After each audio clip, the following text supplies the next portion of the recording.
For the latest action figure news, check out Toy News International and marvelousnews.com, link in the description below. Thank you for the continued support to our online shop and YouTube channel. We are giving away a Marvel Legends Wolverine action figure once we reach 700 subscribers. Thank you to the Articulated Aussie for letting me borrow his Iron Spider figure. Link to his YouTube channel in the description below. To Granite Collectibles here for an action figure review. Today we are looking at the Hasbro Marvel Legends Iron Spider, part of the 60th anniversary of Spider-Man. He comes in the new windowless packaging of Hasbro. In front is a product shot of the Iron Spider action figure. On the side is a product shot again with him standing, and on the back it shows what is included in the box, but it does not have a read-up.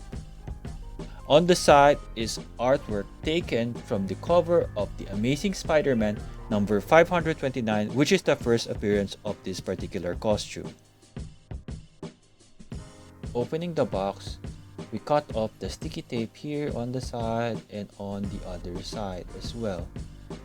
It actually has a sticky tape here as well on the bottom. So let's open it up so we can see what or how the action figure is packed inside. So it is really plastic free packaging, as you can see, and bringing it out you can see that the figure is like a mummy. So just remove this cardboard here to set him free.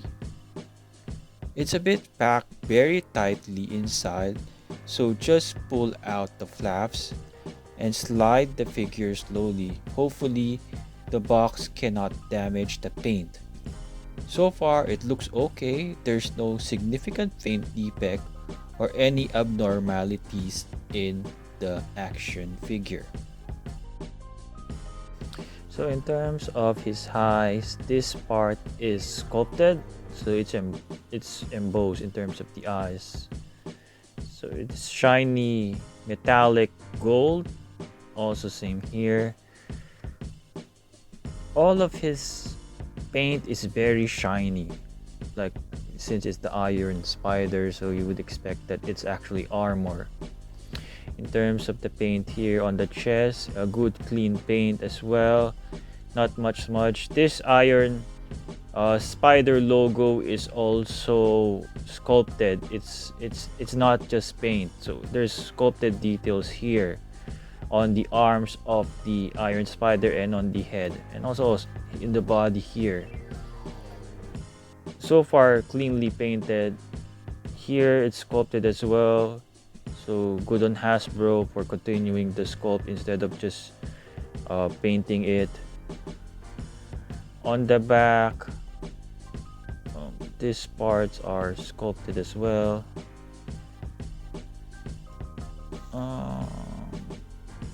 Not sure if that's a clean paint, but I think that's passable. In terms of his, you call it like wristbands or armbands, not sure what to call them, but this has a different paint in terms of this one.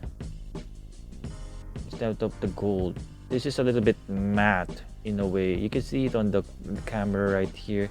It's a bit matte in color, not as shiny as the other painted details here.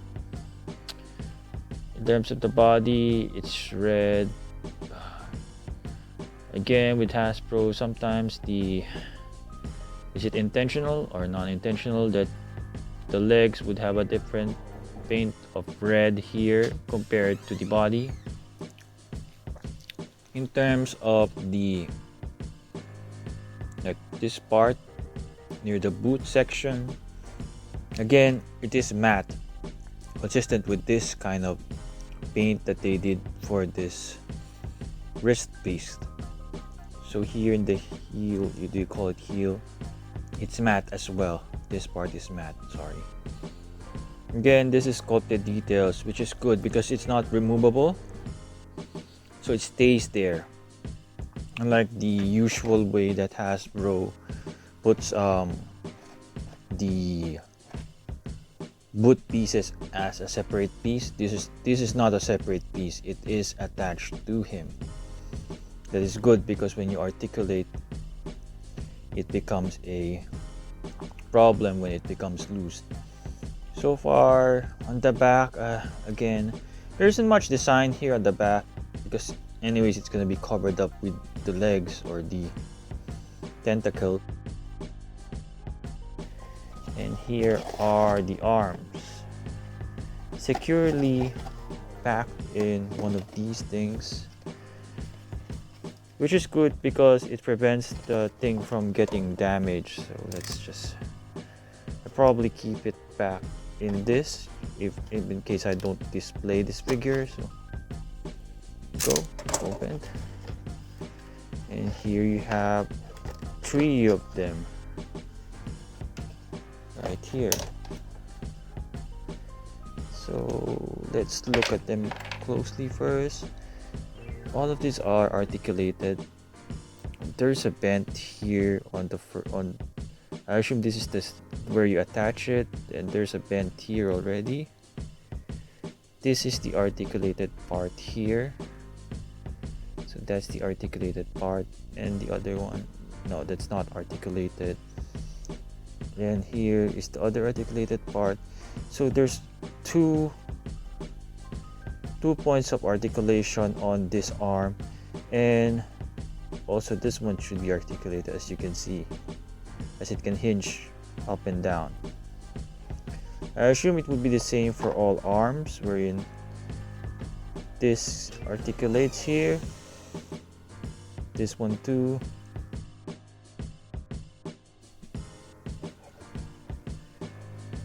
I'm putting some pressure already on it. It's not snapping in. Don't know why. Not sure if I should heat it up, but here you go anyway. Probably just needs heating up.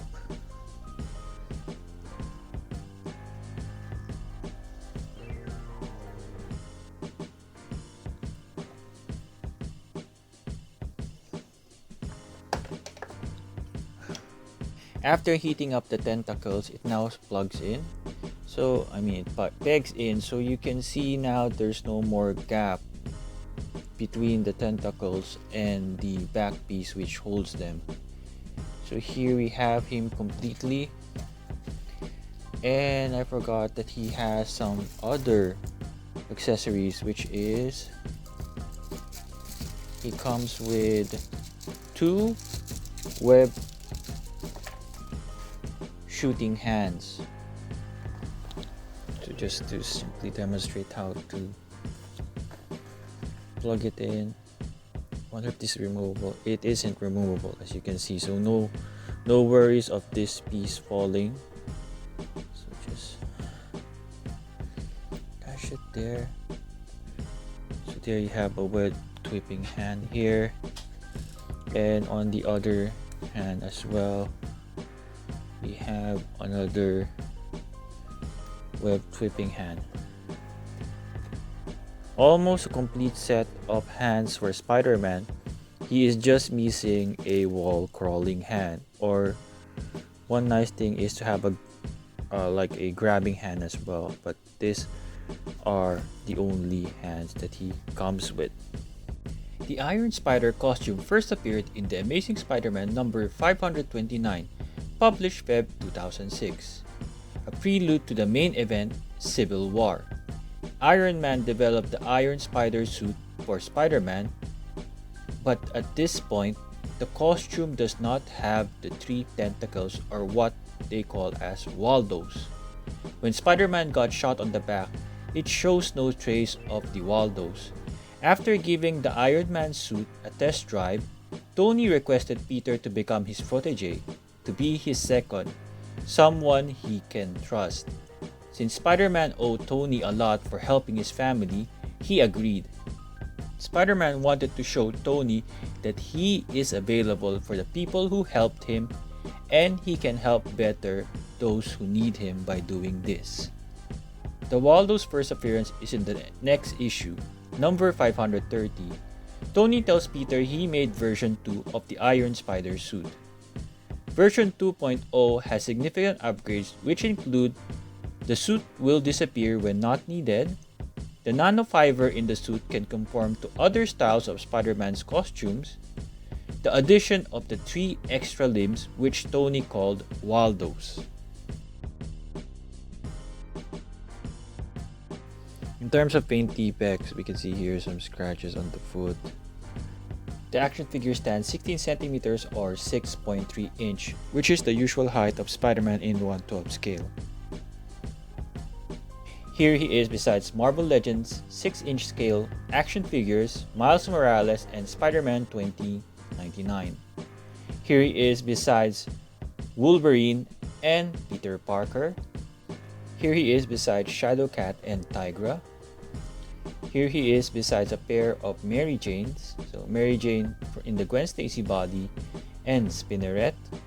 Here he is besides the Retro Spider-Man and the brand new Renew Your Vows Spider-Man.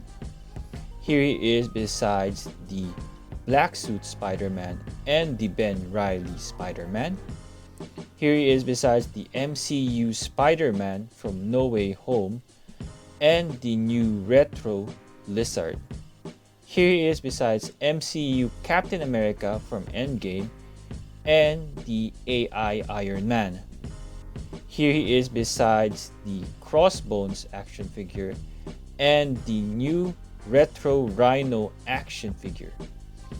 Here he is besides other 6-inch scale figures, the Mafex Psylocke and the Halimaw Sculptures Darna, a Filipino superhero.